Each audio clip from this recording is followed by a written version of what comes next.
Hello, here Patryk Haus from Boxivo TV. Today my guest is undefeated pro boxer Chloe Grech. Hi Chloe. Hi. How are you? I'm fine. And you? Good.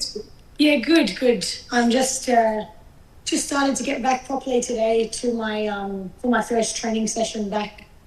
So after my fight on last Saturday. Mm-hmm.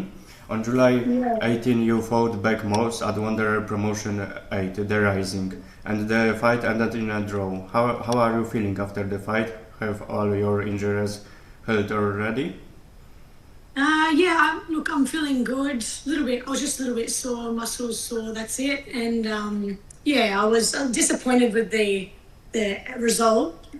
However, it's boxing, so I just had to expect anything. You know what I mean? So boxing is always full of surprises, and especially when you're in that ring, sometimes you can train all you like for a certain opponent, and then in that ring it's always ends up being different to what you expected sometimes. Mm-hmm.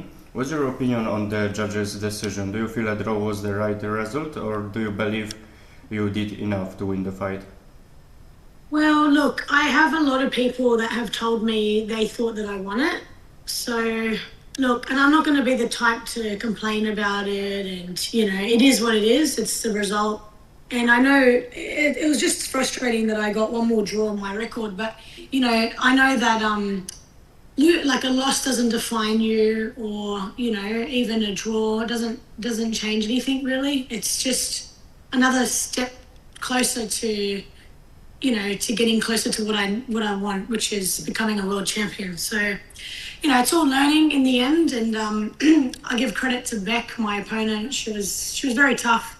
She is a southpaw, so she was the first southpaw that I versed. So, yeah, it made it more difficult. You know what I mean? Just not being able to, have too many sparring partners that were southpaws. So in the lead up to it, I tried to get as many as I could, and I've watched over the fight, and I know what I need to work on, and so it's good. It's good that you're able to see what you need working on.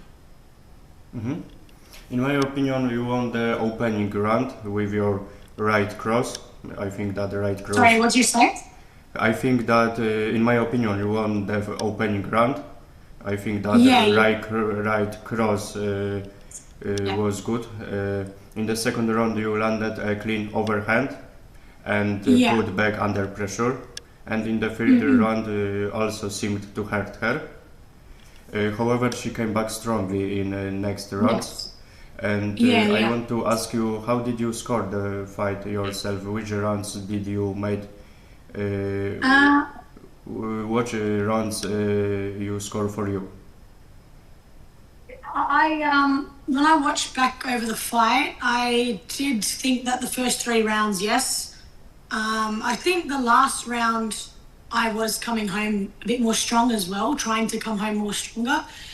And even though she may have caught me a couple of shots, I just feel like, maybe I did do enough to get you know what I mean? Just get it, to just get the win. So, and a lot of people have been saying that, but, it was a close fight. It was a tough fight. I feel like I probably wasn't prepared for, some of the holding on to my neck and pulling it down, which made it look a bit more messy.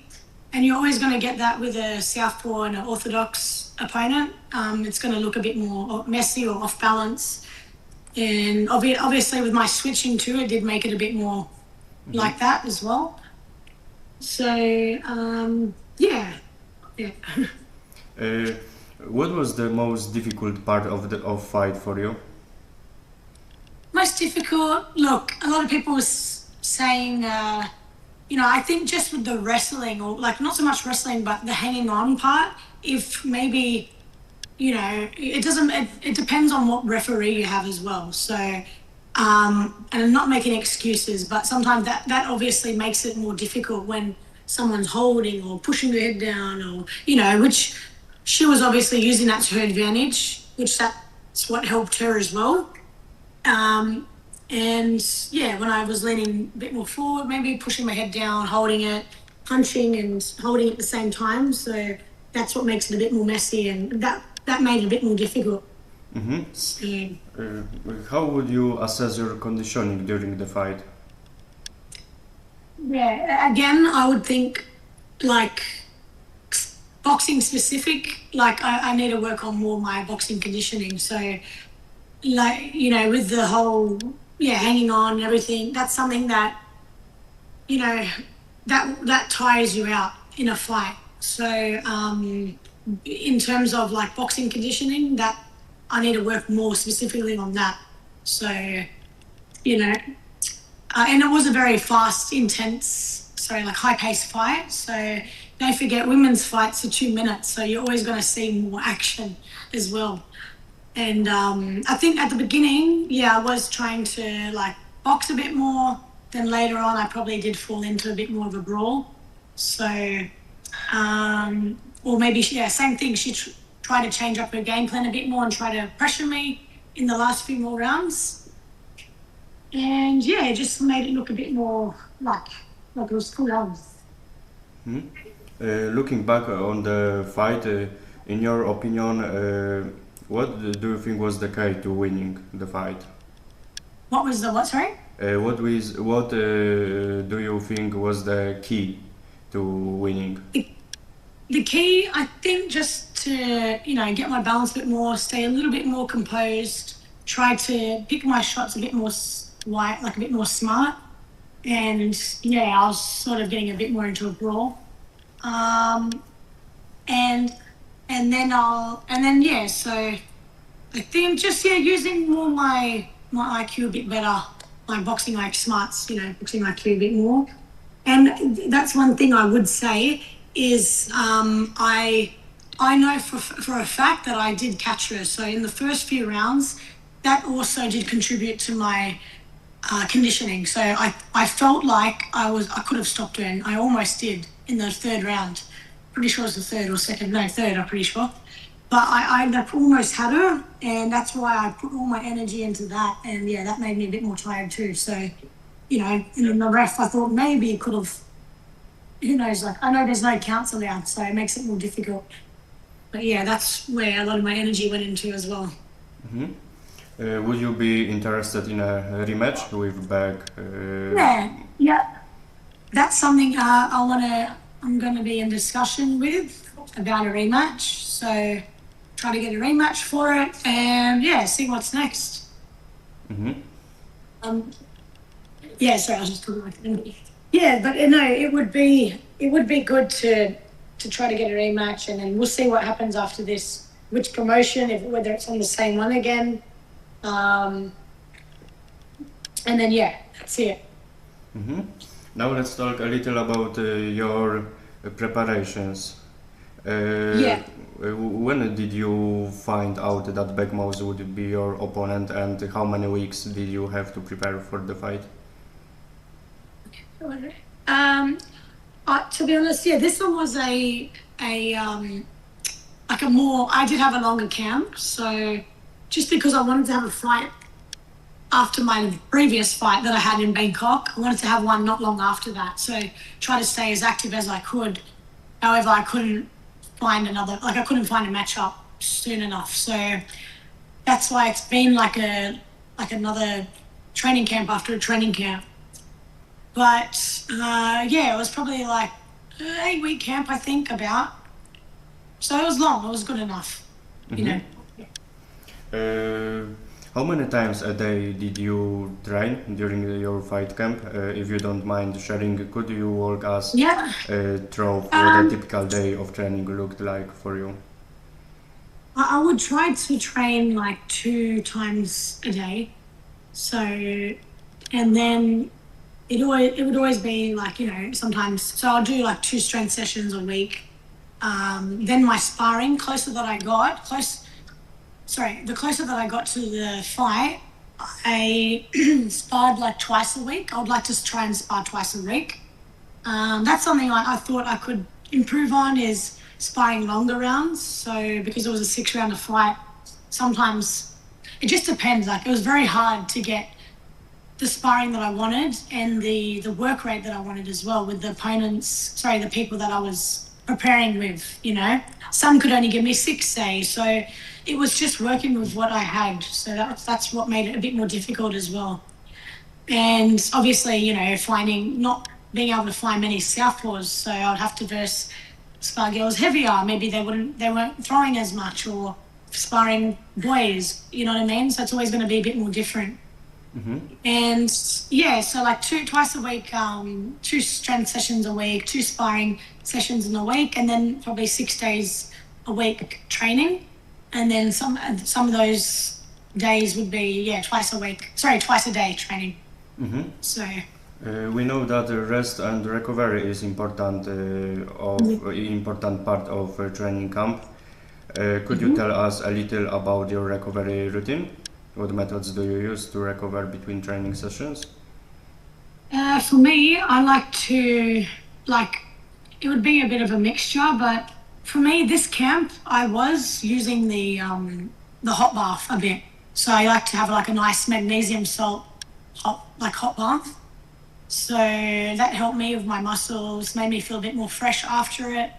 And then prior to getting closer to my fight, I would do a bit of the infrared sauna. And then what else? A bit of massage too, yeah. So massages I would have. Mm-hmm. Yeah. I ask fighters about the mental side of his preparations. How important is mental preparations for you? Do you have any routines or techniques? Yeah, that was something I was going to mention as well. Yeah, the mental side is something also, like you have to make sure you add it into your training and everything, or it's all pretty much everything is all about the mental side for the training camp as well. So for me, yeah, just like pushing through, like in training, it comes down to that as well. So like, and also the closer that I got, I would like to lock in more and make sure that what would I like to do? Like for me, it's a lot about my faith as well. So I like to stay close to God, go to church. I find grounds me. Just being able to, be grateful. So another thing for the mental side for me, I like to journal. So I would go to the park, that would be my downtime, and just journaling things that I need to get done maybe. I'll write a list of what I need to get done as well to help me. So that way I'm not so overwhelmed, or I don't have it all in my head, about all the things I need to do. Because that's another thing for an athlete, is not just the training side. You also have to look at the business side as well. So for me, pretty much, I don't have like an actual manager. So right now my coach is pretty much my manager at the moment.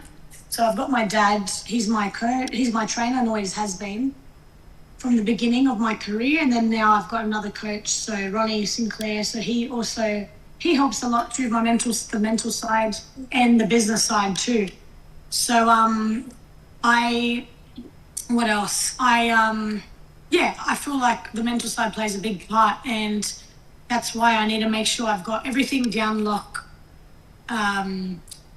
with like the business side of it. So tickets, like all of these things, I've got to make sure like I'm promoting myself too.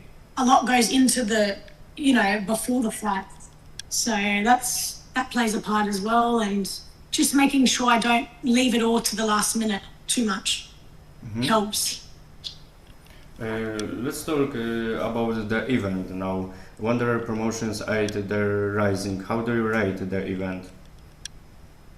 Yeah, Wanderer Promotions. So Ricky Colosimo, he is the promoter of that event, and he's just started. So to have that pro event at the Star Casino here in Sydney is a big promotion. So like it's a big thing to get on that. The Star Casino is like, I don't know, how do you like the casino anywhere else, like a big casino in America or something. So it's pretty much equivalent to that. And it holds quite a lot of people there. I think it's close to 4,000 people, or 5,000 I think it can hold up to. But yeah, there was a big crowd. It sold out actually, so that was good. and yeah, he's doing big things for the fighters here in Australia. So he's helping to promote them because not only he likes to promote the fighters, but he used to be a fighter himself too. So it also helps, for us to resonate with him too. Did you watch other fights from the event? Which one? So which one is the best for you? I stayed back after my fight, and because I was early in the event, which was better for me, I like to stay back and then relax and watch the rest. So I stayed back, watched a few more fights. I watched to the end. So I missed some of the other ones, but for me, I had two other teammates on the card too. So Isaias, he was like a good, entertaining fight. He stuck it through to the end and came back really strong. And then, the main event, card 2, Marco Morio, I think it was really good as well. And, and then, so pretty much, I think the main event and, Isaias, I think that I missed the girls' fight. That would have been good to watch, but I missed that one. Did you have a chance to talking with Ricky Colosimos after fight? Maybe have he plans for you for the next fight? Look, I've just spoken, so to see what's next. It's still very early, but I would like a rematch. So depending, and he would love me back on his show because it's an exciting fight. I bring a crowd, so yeah. It's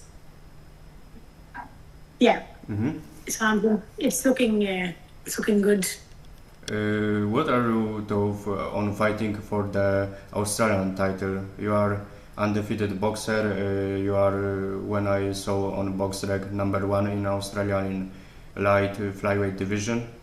It's your sport goal? I actually didn't even know it was #1. I just did it. Yeah, I thought it was #2. Maybe I went up now. But light flyweight. Sorry, say that question again one more time. Is your sport goal to achieve Australian title?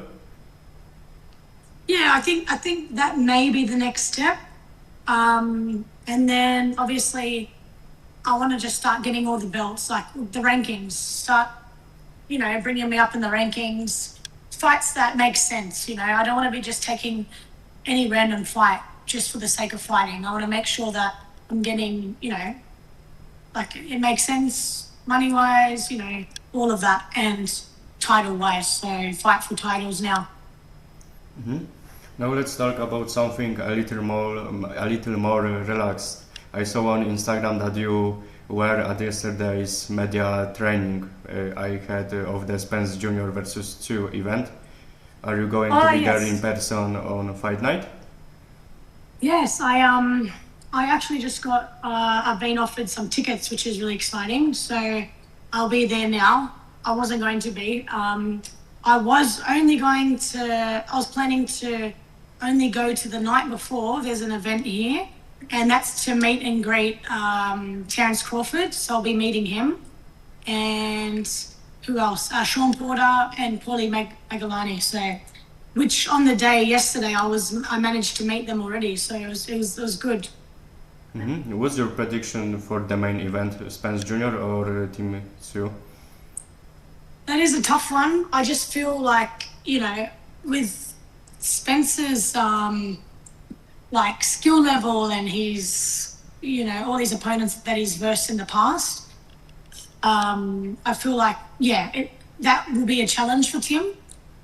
However, he has been out for a while too, so that also will contribute to it, I feel, and make it more difficult for Spence to come back. And another thing is, another factor would be, I don't feel Spence is the same as from before his accident. So he had that car accident, and I feel like he hasn't been the same since then, really. On the event, we also have the professional debut of Australian Olympian Tina Rahimi. Oh, Uh, yes, yeah, yeah. is that a fight you will be paying close attention to? Yes, I know Tina personally, so we used to train strength together. Our strength and conditioning, we used to train at the same place. So yeah, I love Tina. She's a really nice girl. I also sparred her once in the lead up to the fight, even though she's not southpaw. I just had to take what I could. So she was orthodox and very fast, very coming from the amateurs to the pro scene. It is a bit of a change for her, but no, I think she'll do really well. So it'll be Mm-hmm. exciting to see. Since we're on the topic of women's boxing, I would like to ask you about most valuable promotions, MVP. What do you think of this organization? Of which one, sorry? MVP? MVP, Jake Paul's organizations. Yeah, that is the goal. So to get on one of those cards, I've actually got, yeah, like I've got some exciting things coming. Nothing to like about that yet, but that would be great, like the long-term goals. So yeah, Mm-hmm. We know that and we know that Australian sorry. Cherneka Johnson will soon be fighting on the MVP card. Will you be cheering for her?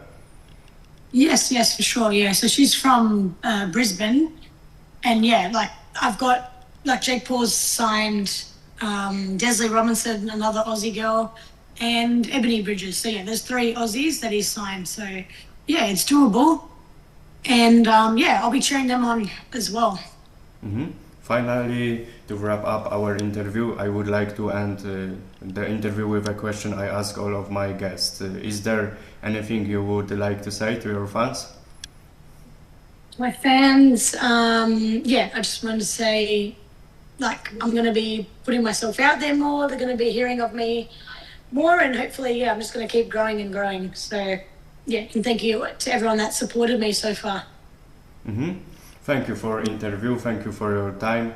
I wish you more success, achieve your sport goals, and good luck in your next fights. Thank you. Thank you so much. It was nice to meet you. My Thank you, Patryk. my guest Thank you. was Chloe Grech. See you there. Bye bye.